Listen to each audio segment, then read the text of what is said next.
one. Welcome, everybody, to this week's edition of Truth to Power here on your community radio station. We are Forward Radio, WFMP-LP Louisville, broadcasting from the historic Hayburn building here at 106.5 FM. We're glad to have you with us, perhaps on your radio dial or perhaps on the internet at forwardradio.org, listening to us and God knows where. We're grateful to have you joining us for this community conversation we do every week here on Truth to Power, gathering folks around the microphone for conversations to inspire and to probe the issues of the day. And I'm really excited. My name is Justin Mogg. I'm host of Sustainability Now. I'm really excited to have in the virtual studio with me our co-host Hart Hagan from the Climate Report and Let's Talk, which you can hear on this station every single day of the week at 7 p.m. Welcome, Hart. Hi, Justin. Welcome to you. Yeah, it's great to be here. And we also have back in the virtual studio with us Jake Bush from the Louisville DSA, the Democratic Socialists of America. Find out about them at dsalouisville.org. Hey, Jake, great to be back in conversation with you, man. Yeah, man, I missed you. I've missed that glorious Hayburn studio background. I know, yeah. Beautiful sight. If only this wasn't radio, the listeners could enjoy it too. We don't like to point out the limitations of the medium here. We're all about community empowerment by any means necessary. We're going to talk about union organizing today. I'm so excited to touch on this subject again. Obviously something DSA is really passionate about, and it relates to what DSA Louisville is doing right now in terms of their socialist day and night schools, and you all can get involved. Again, dsalouisville.org is the place to go. If you click on events, you'll see that coming up this Thursday, October 22nd, it's Socialist Night School. They're going to be discussing a couple books by the woman we're going to be talking about today, Jane McAlevey, who is a union organizer, a scholar, an author, and political commentator. She's contributed to the New York Times, The Nation, Jacobin, and many others. And in June 2019, UC Berkeley's Labor Center announced the appointment of McAlevey as a senior policy fellow. She's written 3 books about power and strategy and the essential role of workers and trade unions in reversing income inequality and building a stronger democracy. Those titles are Raising Expectations and Raising Hell from Verso Books in 2012. No Shortcuts, Organizing for Power in the New Gilded Age from Oxford University Press in 2016. And her latest title, which just came out earlier this year, is A Collective Bargain, Unions, Organizing, and the Fight for Democracy. And those last 2 books are going to be the topic of conversation at Socialist Night School coming up this Thursday, October 22nd, 6 to 8. Jake, you want to talk a little bit about the night school and the day schools and what those are like, what those conversations are like? Yeah, absolutely. So I've facilitated a number of them myself. I really miss being able to meet everybody in person, but I think we have done a fantastic job of getting the message across over Zoom. We always do it remote now for everybody's safety. But I think we've done a great job of creating a good environment where, yes, you're here to learn a lesson, but there's also a great conversation involved. Yeah. How does it work with I imagine it's not too many people at once, but do people raise hands, and how does it work in terms of facilitating that conversation? So we try to use a stack, right? So we have somebody on hand to make sure to take down names, who needs to talk, there's a point they want to raise, that sort of thing. So we try to get everybody involved in the conversation. We don't want it to just be one person lecturing at you. Yeah, that's awesome. That sounds great. So what are some of the topics that have come up in reading this book? You've already had some conversations about it? We've had some conversations sort of privately. We're getting ready to roll out the actual quote unquote, lesson, which will be coming up.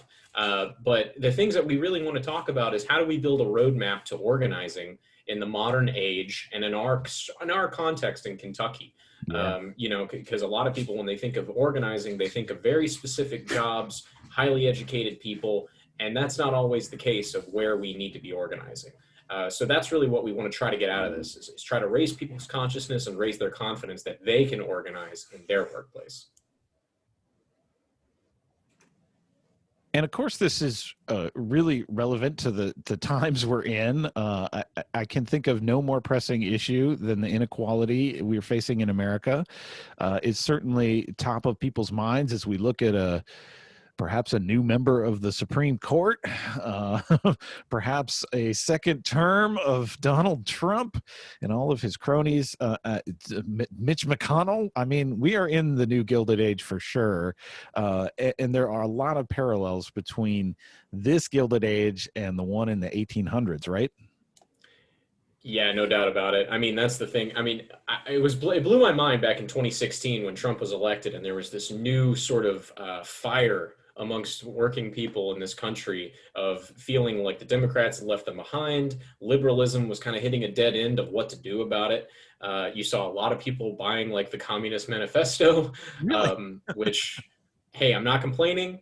But, you know, somebody did write a piece at that time and pointed out that inequality now technically is just as high as it was in Karl Marx's context in the middle of the 19th century. Wow. I believe he was writing in England at the time, but yeah, Isn't that astounding? it is about the same as it was then in terms of who has it and who doesn't, which is kind of hard to wrap your head around, really. Right. We've come so far, yet not really. Right. Well, Jake, I know you had some quotes that you wanted to share from the book. If you've got those in front of you, maybe that would be a good way to kick off the conversation. I actually do have a really good quote to kick off this conversation. And this is actually Jane McAlevey quoting Timothy Snyder. It's in the very beginning of her latest book. Again, that is called A Collective Bargain, Unions Organizing in the Fight for Democracy. And this is the quote she uses in the book. "It is institutions that help us to preserve decency. They need our help as well. Do not speak of our institutions unless you make them yours by acting on their behalf. Institutions do not protect themselves. They fall one after the other unless each is defended from the beginning. So choose an institution you care about, a court, a newspaper, a law, a labor union, and take its side." Right? I thought this was a powerful quote for a number of reasons, and one of them is that I actually have a criticism of this quote in some ways, but I think it kicks off the conversation pretty well, because this cuts to the core of what democracy really looks like. You have to have institutions that can stand the test of time and remain strong. You know, if you just mobilize over a specific issue, everybody goes away after you're done mobilizing, and now what? What's next for the fight? You don't have anything. So you have to have an institution to keep the power in place, but that institution has to be responsive to the people as well. You know, you think about how private-owned presses and newspapers, they don't really respond to the people. They respond to the profit margin. You know what I mean? And the courts, if the court is constructed in such a way that it is not democratically controlled, then how on earth can the people actually fight for the court that is not built for them, right? And this is the thing that I want to get people started talking about, because I think people in this country at this point are pretty familiar with mobilizing. You know, we know what it means to go out and protest and raise money. We're pretty good at that. But I don't think we've quite gotten down the institutional part of it yet. Building something to last, building something that's going to be around indefinitely. And I think that the way that you build those institutions is very important, because if they're built in a democratic way, then they will have a democratic use. Does that make sense? Absolutely. And Jane McAlevey is big on a type of grassroots organizing, as opposed to the top-down organizing. Some of the unions that we have seen in our lifetimes and prior to that were ineffective because they had this leadership that was unresponsive to the workers, and the power wasn't really coming from the workers. So she has this, if I could, she has this advice for rookie organizers, and it's 20 points. I won't read through all of them, but about 2/3 of them are really good. Number 2 is tell workers it's their union and then behave that way. Number 3, don't do for workers what they can do. Number 4, the union is not a fee for service. It is a collective experience of workers in struggle. I like one thing that she says in here is don't third party the union. Don't make the union sound like it's a separate entity. Like there's us and then there's the union. The union is us. And that's what it means by don't third party the union. Number 7 is don't be afraid to ask workers to build their own union. Don't be afraid to confront them when they don't. Number 9, don't spend your time organizing workers who are already organizing themselves. Number 11, anger is there before you are. Channel it, don't defuse it. Number 12, channeled anger builds a fighting organization. Number 13, don't make promises to workers. Tell them that they're going to get what they're fighting for. They're going to get what they fight for. You're going to get out of it what you put into it. We're not going to make you a promise because it's your struggle. Number 15, there's enough oppression in workers' lives not to be oppressed by organizers. Number 17, I'm going to break out in a Monty Python quote about anarcho-syndicalism. Number 17, communicate to workers that there is no salvation beyond their own power. Number 18, workers united can beat the boss. You have to believe that, and so do they. Number 19, don't underestimate the workers. And number 20, we lose when we don't put workers into struggle. So that's a grassroots kind of organizing. It's the union is the workers and the workers are the union. The workers shouldn't be taking all their cues from leadership, especially when this leadership is often a button-down suit and tie affair where they're really in bed with the corporate leaders, you know. So there's just a lot of the negative publicity we've heard about unions is based on the fact that they are often ineffective because they don't truly represent the workers, and they're not empowering the workers to struggle. They're just kind of a barrier to real struggle. They're almost like do more harm than good sometimes.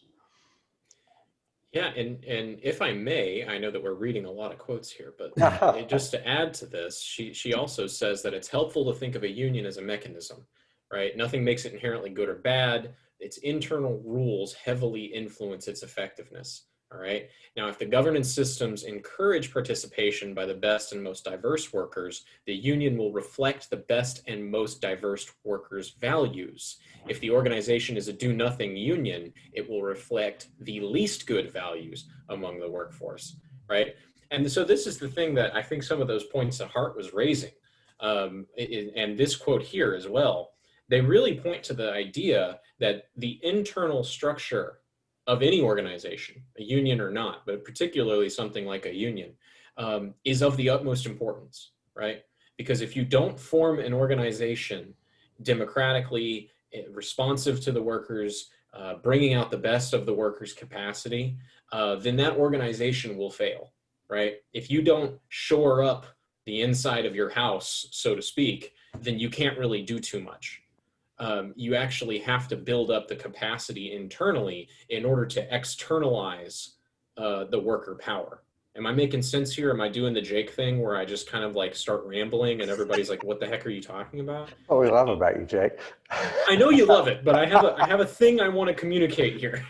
No, Okay? I don't think you're rambling at all. I think that's really good. And both of these things you guys are highlighting points to the fact that in a functioning democracy, whether it's at the level of a union or a nation or a state, it requires participation, active participation from the demos, from the public, right? And I don't think Americans get that. Oh yeah, we live in a. Raj Patel says we live in a complainocracy. Yes. Right. Precisely. That's the level of participation, right? To tweet out your frustrations. But it's actually struggle. And when Hart was reading off those points, struggle was mentioned several times. It requires sacrifice, and I don't think we're good at sacrifice. especially for a collective good. Like, I think Americans understand a personal sacrifice so that I can, struggle to improve my own lot in life or my family's lot in life. But collective sacrifice, can we really do that in America? We have before. I think it's important to note that it has been done. And this reminds me a lot of two particular things. One makes me very frustrated. One inspires me. So I remember when I was in school and we talked about unions in one of my classes. Did you really? Shocking, I know, but it was only in an HR context. It's like, here's how to negotiate with unions if you're in HR. I used to leave that class and there was another sort of lefty in that class with me, and we just sort of lock eyes and look at each other like, oh my God, the horrors we have just witnessed. But oh no. But we were talking about that, and there was one student in there who at first thought, yeah, this sounds like a good thing. And then she was like, wait, I'm like compelled to be in this? Like I have to pay dues and like just I have to be a part of this? And we were like, well, yeah, that's the only way it works. And she was like, well, that's infringing upon my freedoms. And I was like, well, what else are you going to do? That's the thing I had to ask her. Like, what are you going to do? Really, think about that. Like, if you're not going to sacrifice a bit of your individuality for something bigger than yourself, what exactly are you going to accomplish? And she just got really mad and ended up storming out because I think, and this brings me to the thing that inspires me. Are you all familiar with the documentarian Adam Curtis by any chance? No, tell us. Yes, I am. He makes documentaries. He makes these incredibly long 6-hour documentaries. I think they're all free. You can find them on YouTube. He just delves into some very deep, political philosophy kind of stuff. But he was interviewed in 2017, I think, 2016, 2017, when the world really started to be set on fire for a lot of us. And he said that, you see real change, you see real change, lasting change happen when people sort of in the liberal middle class start to accept that they have to give up a little bit of themselves for something bigger. You're laughing, and he goes on to say, so right now, there's nothing like that in the liberal consciousness, nothing like it. But that's when you get something real. Political change only happens when people understand that they have to let go of a little piece of themselves for something much bigger and more beautiful than themselves. And that is to me a very terrifying thing to us Americans. I don't know what you all think, but what's the next step with that, Jake? How are we going to give up a little bit of ourselves for a common gain and good? Well, I think that it depends on your context, but in this case with unions in the workplace, it's recognizing that you're going to have to make personal sacrifices. You can't just act, oh, I'm just Jake. I'm just sort of floating through my workplace and going about my workday. I don't have to care about this. I don't have to worry about that. I can go home at the end of my shift and forget about everything entirely. We have to kind of exercise that demon, I think. And I don't just mean people in union workplaces. I mean pretty much everybody. Because I think we have to recognize that the things that are happening to other people also affect you.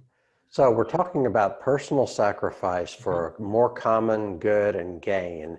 I made a list here of things that I feel unions do uniquely well that you might not find in another context like electoral politics or participation in the marketplace, boycotting this or that, or NGOs, nonprofit advocacy type things. Here are the things that I feel unions do uniquely well. See if this makes sense. See if there are at least some of these things you might agree with. Maybe see if you don't want to agree with some of them, then let me know about that too. But what unions do uniquely well, A through J. A, address people's material needs. B, give people dignity. C, give people a sense of belonging. D, class struggle against capital. If you're looking for the left party in the United States to struggle against capital, don't hold your breath. E, political education. So unions can do political education, whereas the channels of communication might be closed off, but in the workplace, you might be able to reach somebody and participate in political education that might not happen in any other arena. Can you explain what you mean by political education a little more there, Hart? Well, we're doing political education right now. We're educating people and ourselves about unions, and this is something that you are not going to find very much at all in the commercial media or in schools. You're going to find some of it, but not very much of it. So it's really, when I say political education, I'm talking about a viewpoint that you're not going to find in the Republican Party or the Democratic Party. It's an alternative view that people are not going to get unless they go. I'm talking about a leftist political education, which is you're not going to get in the U.S. And well, I'm wondering too if you mean educating about how power works. Yeah. Oh, that's great. Yeah. Political is about power. Excellent. Yeah. You just took the words out of my mouth. Right. Great. Yeah. That's it. So power is, I like saying freedom is participation in power. If you have freedom to breathe and freedom to drive and freedom to marry, but you don't have freedom to participate, you're not participating in power, then all these decisions are being made.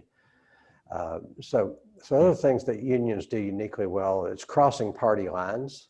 You might, you might find a lot of Republicans or apolitical people who are, in the process of union organizing.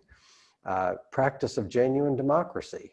Democracy is when you get to vote on that which affects you. If you go to the polls and all your choices are pro-war and pro-big banks and don't do anything about the issues that you care about, then is that democracy? Letter I, help people, what that unions do uniquely well, help people identify with the working class vis-a-vis capital or management. And J, learn democracy by doing it. Do you mind if I make a small point on one of these real quick? Yes. So, no, you cannot. Well, I'm apologizing. I'll get off the call. Leave me be. No. So you said something about crossing party lines, right? Now, I think in today's sort of hyper-polarized sort of environment, it matters to people more and more which party you vote for or identify with, right?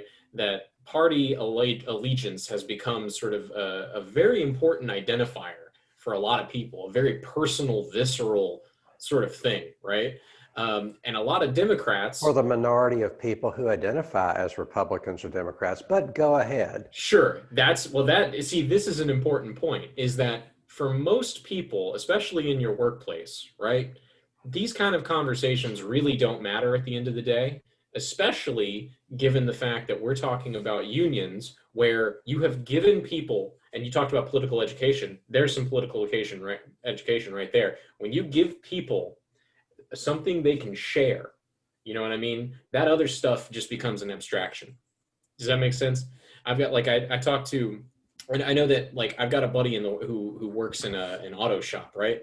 And a lot of people around him are real right-leaning. He's mostly left-leaning, whatever. And he says, we have our arguments, but I know that if I need help with something, they're going to help me. Mm-hmm. And I know that if they need help, I'm going to help them because we're in this together. We have a common thing that we're working on, right? And when that common thing is raising the power of the working class, like a union, that's what a union does, then I don't know if this is controversial. Maybe you guys can call me out on this, but who you vote for kind of becomes an abstraction at that point. I don't know. It doesn't seem as significant when we are in this shared fight together. Does that make sense? Or am I being a little bit on the edge? I'm totally with you. I mean, when you get down to where people live and what's relevant, like the closer you get to the local level, the less it matters whether you're Republican or Democrat. The closer you get to like environmental issues that are in your backyard, the less it matters if you're Republican or Democrat. And I think the closer you get to things that actually impact you in the workplace, the less it matters. The more you can forget that you watched MSNBC the night before or Fox News or that kind of thing.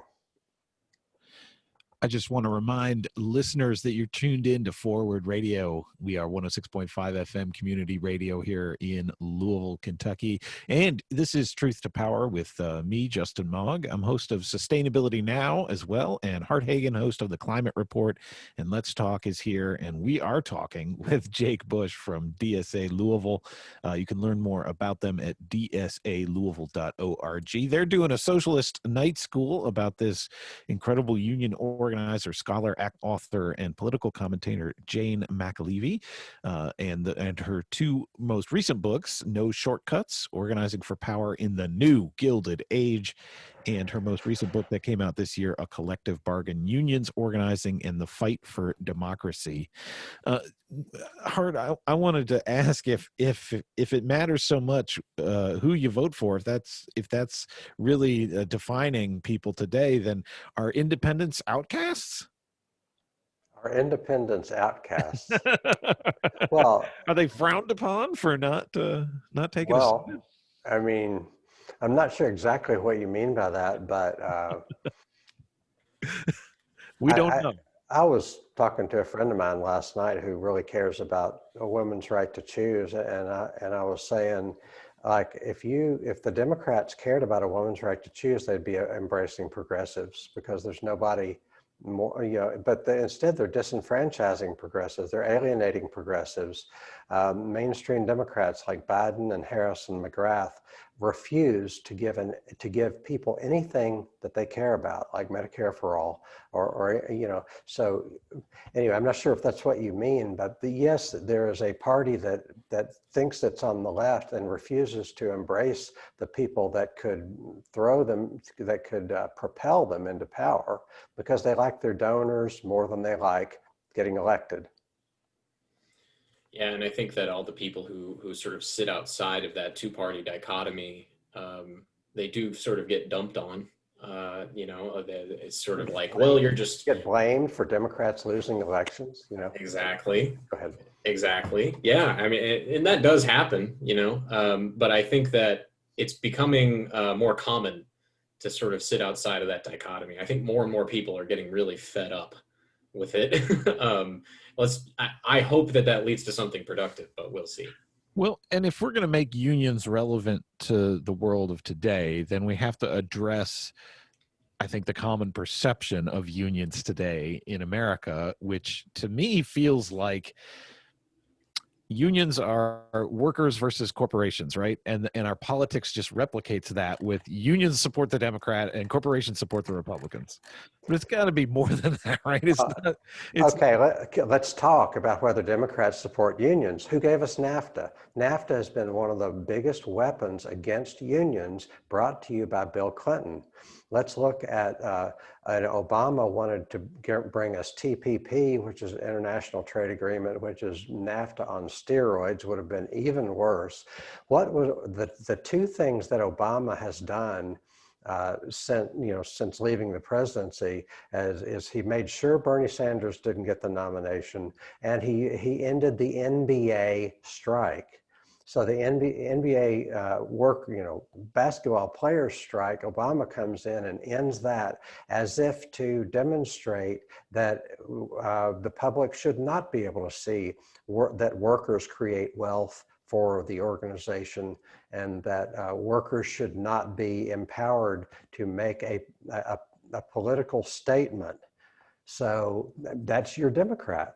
And I think that, that all of that is very accurate. And I think that feeds into this cleavage that we're starting to see, or maybe it's always been there, but it's certainly more obvious right now to a lot of people than maybe it used to be, between the labor leadership and the labor rank and file, right? So it's sort of understood that when we say the union, right, that we're talking about, labor leadership, the labor sort of aristocracy, as some people have sort of derisively called them.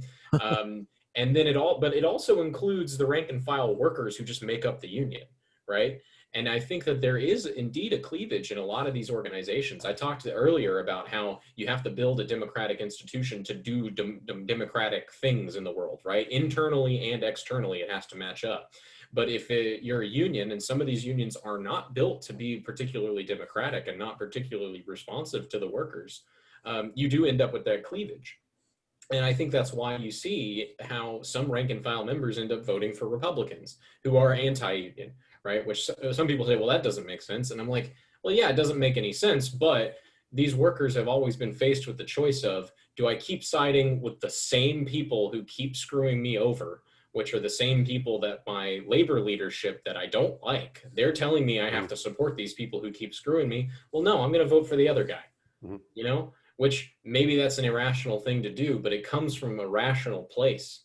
You know what I mean? Well, I heard the following. I heard a political science professor on a podcast yesterday, and he was saying that, oh, don't you hate it when you lose your train of thought? Oh, he was saying that, you know, there's this myth that there's this working class, that there's this substantial working class that voted for Trump. That he was saying that really Trump won not because more working people voted for him, but because less working people voted for Democrats.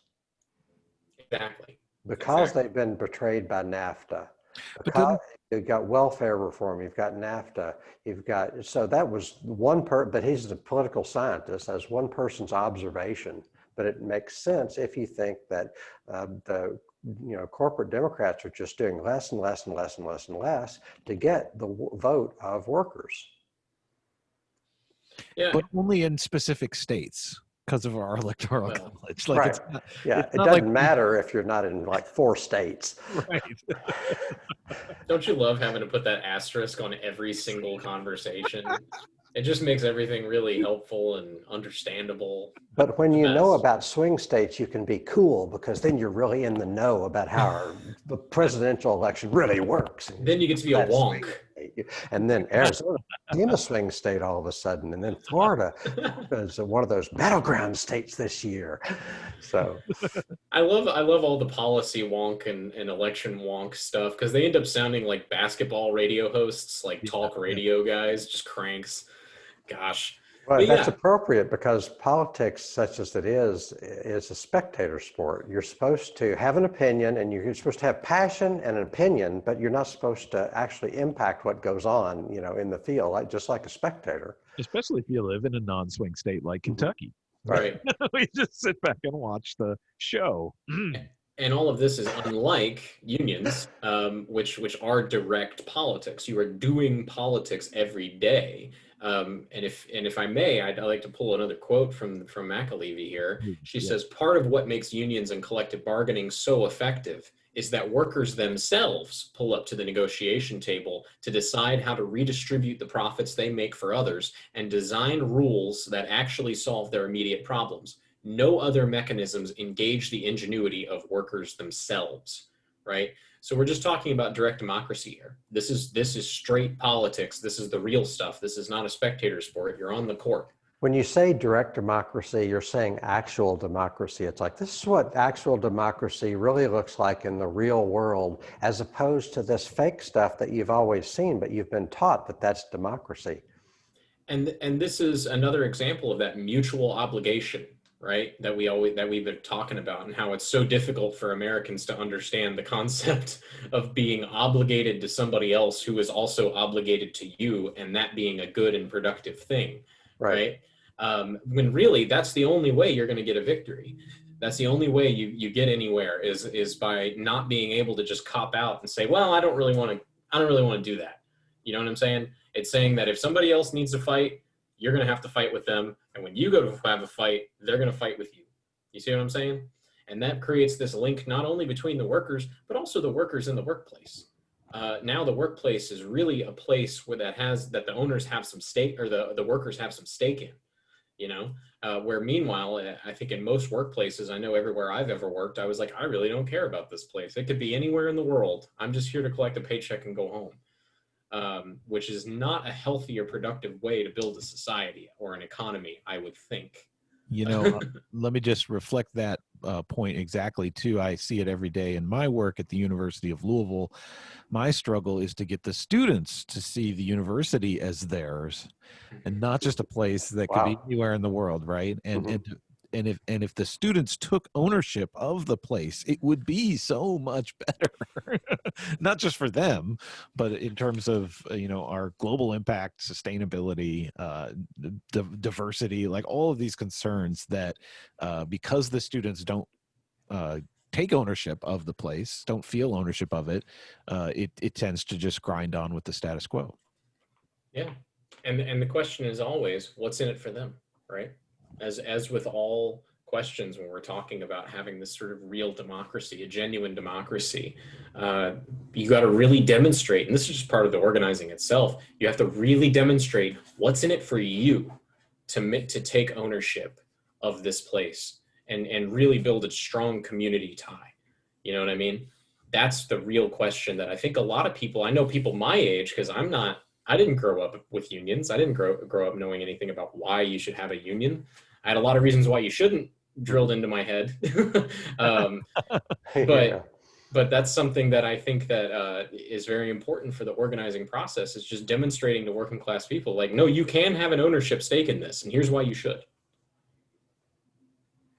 Why do you think that is that you were told why unions don't work and didn't learn anything about why unions can? Probably because I was raised by sort of bootstrapping people, people who very much learned at a young age that I have three choices, basically. I can join together with other people to sort of fight for a common good, probably going to lose, probably not going to get me anywhere. That's what they thought. I'm not saying that's true. I'm just saying that's what they thought. I can sort of give up, shrink back, and just keep eating crap for the rest of my life. Or three, I can start cutting everybody's throat around me and get moved up the ladder, right? Which those are really your three options if you're an American in this economy. You can start cutting throats, you can give up, or you can join hands, right? Our society and our business environment, our economy are characterized by competition as opposed to collaboration. So the cutthroat thing sounds, a bit harsh, but the competition, it is about competition. There's competition at every little step along the way. And it's been shown in many, scientifically, it's been shown that, competition has a price. The people's brains don't always work the best in a competitive environment, that groups typically don't achieve a whole lot together when they're in a competitive thing. I think, competition works well when you're in a short-term situation, but if you're in a longer-term situation, collaboration is much more effective. And we had, back when we were hunter-gatherers, collaboration was much more the thing. And then agriculture came along, and we started storing up things, and we started having property. Property presents the need to have people to protect your property, and the people at the top who have all this property want to legitimize what they have by teaching everybody else that that competition is the way to be. And if you want to get where I am, you have to work harder, you have to be more competitive, that kind of thing. And I think it says a lot how you just said how our whole structure of society is based around competition. And this kind of comes back to what we were talking about with this sort of internal organization, right? Like, are you bringing out the best of people by the way that you've organized? Well, we've organized our society, every corner of it, based around this idea of extreme competition, right? And so it's no wonder that brings out that element in people in our society. It's no wonder why, the people who came before me and my family who did that kind of thing, who cut throats, so to speak, not literally, I don't want to say that, not literally, but figuratively cut the throats to move up the ladder. No wonder they were that way, because it's baked into every part of our society. It's the only option that so many people are presented with, because it's in all of our institutions. But don't most people see unions as just part of this competitive game where it's unions against the bosses? I mean, isn't that the same thing? In a way, I think that there's a difference between competition and confrontation, right? Because a competition would imply that we all have the same goal, but only one of us can actually reach the goal, right? So that's a different thing from a union having a confrontation with a boss because they actually have diametrically opposed goals. Does that make sense? Well, there is actual competition between the boss and everybody else. So the boss wants you to think that that it's all collaborative and everything, when actual, that the interest of capital and the interest of the working class are diametrically opposed. It is a zero-sum game. It's like, over the past 50 years, the wealthy have, profits have just gone up and up and up and up and up. Wages have stayed flat, adjusted for inflation. Wages are roughly the same as they were 50 years ago, even though productivity has increased. So there is an actual, trade-off and then an adversarial relationship between capital and labor. Mm-hmm. Yeah, and that's what I was saying, is that there's this opposition in which direction you want that money to go, right?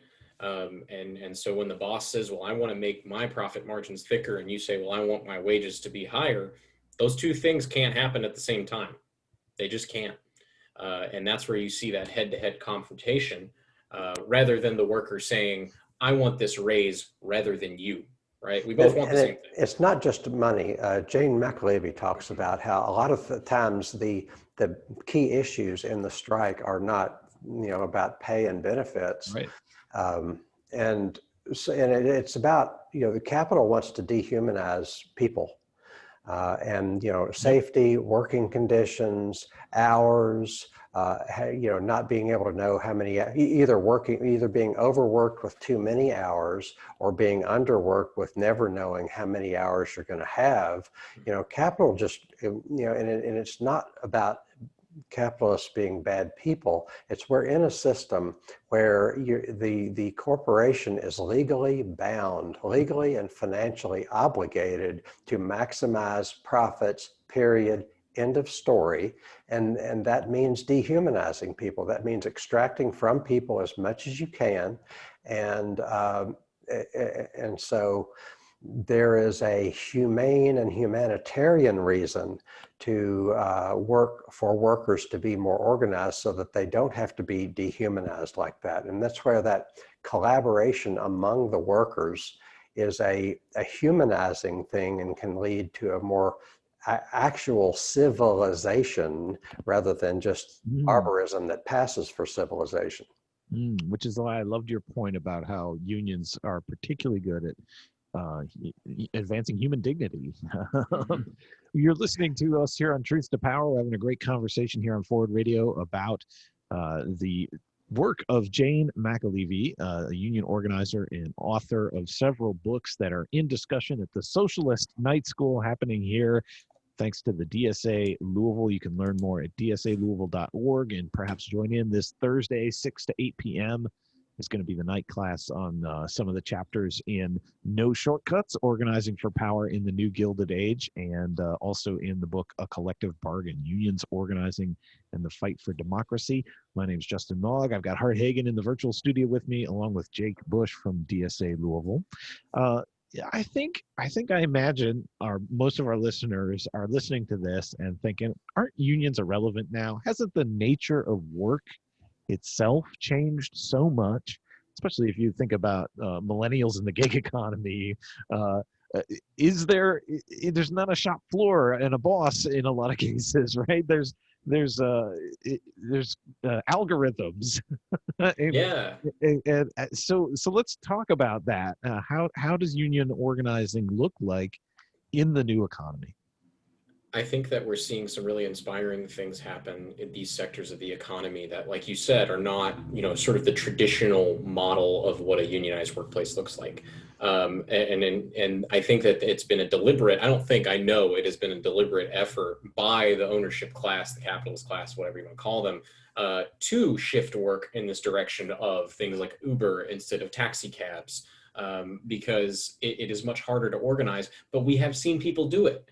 Right now, there are people organizing as Uber drivers to make demands and negotiate with the bosses. And actually, Jane talks about this in her book about how the Silicon Valley model is one that is trying to shift us to automation, right? But not automation in the way that like Che Guevara wrote about. People don't know that. Che Guevara actually wrote a fair bit about automation and how that was the future of communism. Oh, But wow. meanwhile, our capitalist orientation around automation is based around basically we're going to take all the work away from the workers because then they don't have any power.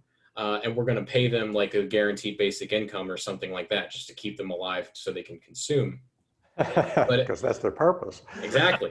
But I think that you see it that, you know, there are still places like Amazon, right? Enormous employer. I know that when I was growing up in Hardin County, everybody I knew would go work at the Amazon factory or the warehouse or something for a couple of months and then they get laid off, right? Mm-hmm. That's the model is you come in as a temp worker and we just keep cycling through temp workers. And I think part of that is to stop organizing. But it's still possible. You see it because these things like Amazon, like UPS here in Louisville, that's a huge employer here. Places like the post office, places that you do need to have some places right now at our current time where you do still have that industrial model of having tons of employees on a shop floor at the same time. That is still a thing. The problem is, I think that a lot of people are being pushed away from doing that or seeing that as a career, as something that they're going to stick around in. Because a lot of the organizing comes from people who, I'm going to be in this job for a long time. I need to fight to make it a good job, you know? But I think a lot of people see the gig economy and stuff like that as a way out. You know, it's a way to get on the exit ramp from this sort of fight, and they don't want to have that fight. Well, yeah, the idea is that you can be your own boss, but not really. That's the model. That's the model. You see it a lot with my generation. Now, there's a lot of, if you will, broken promises that have occurred on the gig economy. It's supposed to give you flexibility, but it doesn't pay people anything. There's no security. There's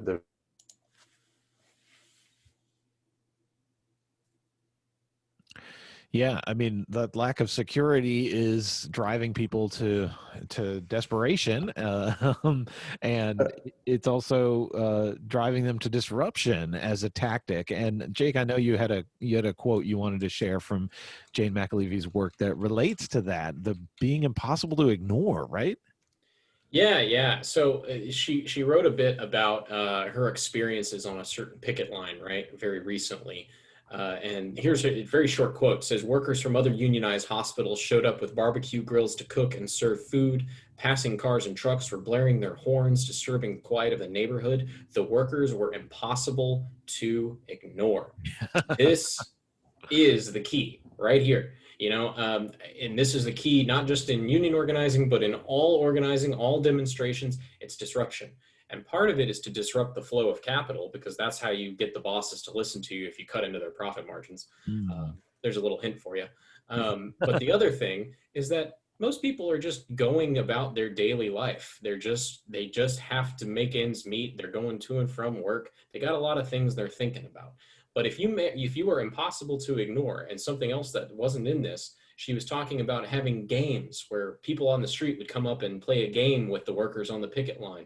The local churches were getting involved and sending food and opening up their doors to people who needed shelter. It gets people involved in this thing that doesn't directly impact them, but now it's a part of their life. The protests are out in my street, therefore I am involved in this now. I can't look away from this. The picket line is right outside my door. I can't avoid this. I have to think about this in one way or another. And yeah, that's going to be divisive. Some people ain't going to like it. But I'd say more people than you'd expect will be receptive to the message and want to get involved in a positive way. And disruption doesn't have to be negative. Disruption doesn't have to be smashing windows. It can be having a barbecue, right? Exactly. Fun. Impossible to ignore the good.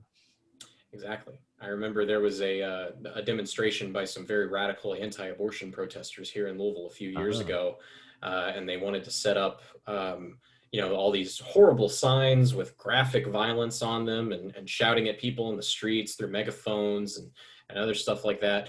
Well, some people in the community decided that a good way to disrupt that wouldn't be to necessarily go and, street fight them or something, but they brought balloons. They brought huge handfuls of balloons to just cover the signs from the sidewalk. They had people come out as mascots and come in in a big owl costume and make a big scene. It totally disrupted the mood of the event that they were going for, but in a positive way. Mm-hmm. I love it. Let me share something with you. Jane McAlevey talks about this plant, Smithfield plant in North Carolina. It turned out to be the largest meatpacking house in the world, and they ended up organizing there, and in North Carolina being a right to work state, and all these right to work states are historically slave states, and but it talks about the Latinos. So you had black, white, and Latinos, and it said on by early November, the employer had sent out 550 no-match letters informing workers that their social security numbers could not be verified from the documents provided. Next, they fired 24 workers based on charges of bad paperwork. So the company is actually retaliating against these people for organizing. Right. It says the 550 letters sent a signal that mass firings of Latinos were coming. And so it says on November 17th, 2006, more than 1,000 Latinos staged a wildcat strike and walked off the job, temporarily shutting the plant down again. Bruskin is the union organizer, facilitator. Bruskin's deeply rooted values are perhaps best depicted by his response to this action. I am on the job for 7 months and about to drive down to North Carolina to meet with some workers when I get a call from an organizer freaking out. Gene, they've just shut the plant down. The Latinos walked out. What should we do? And Bruskin's reaction to call underscores the central importance of top staff leadership. He could easily have said, get them all back to work as fast as you can, which was exactly what Bruskin's supervisor demanded he do, or run the other way, or worse, hold a conference and condemning the workers' behavior. Any of these responses would be fairly typical of many unions today. Instead, Bruskin, guided by his leftist principles, ordered his staff to get 1,000 bottles of water and 100 pizzas to the workers fast. It's still hot in southeastern North Carolina in November. So this union organizer supported the wildcat strike. Because he understood that the disruption is the key. The key is to not let things go according to plan, because why? The plan was not made for you and me. Right. This strike had, this organizing effort over a period of a couple of years had some very positive outcomes, partly because of collaboration between Latinos, African Americans, and white people. Whereas on the other side of things, management is trying to stoke those divisions. And Slaughter, Hunt, and Ludlam are three people, a white man, a black man, and a Latino man. And it said, Slaughter, Hunt, and Ludlam they were all leaders, and they developed a really close relationship with each other. And it said they built an inseparable bond during the campaign. And Ollie said, me, Slaughter, and Keith, we had a tight relationship. People would see the white, the black, and the Indian, and management knew trouble was coming. Because that fomenting racial, what do you call it? Not discord, what's the fomenting racial, there's this word for togetherness that's, together, what? Harmony. Yeah, fomenting racial harmony. I mean, that is trouble. That's why Fred Hampton was killed, because he was, he was an effective leader because he was building solidarity across racial lines. Well, right to work laws were sold to the public as a way of dividing races. So that's not terribly shocking. That was actually one of the major reasons behind right to work laws in the first place, was because unions were a vehicle for racial collaboration. And a lot of people saw that as a major threat. So that's how you got right to work. little bit of trivia for you guys today. Wow. Yeah, well, that's not too trivial. Thank you. I Yeah. didn't know. I'm all the richer for knowing that. Yeah, yeah. It's pretty. It's one of those things that like it just feels so accurate, but when you hear it, you're like, man, that's too on the nose. That can't be real. Come on. Right. Which is a feeling I've had all too much over the last 4 or 5 years. Well, in our last few minutes here, I want to bring it down to local concerns. And DSA Louisville has been involved in some of the campaigns going on right now. There's doing some phone banking for Chris Kolb, who's running for school board. You want to talk about that, Jake?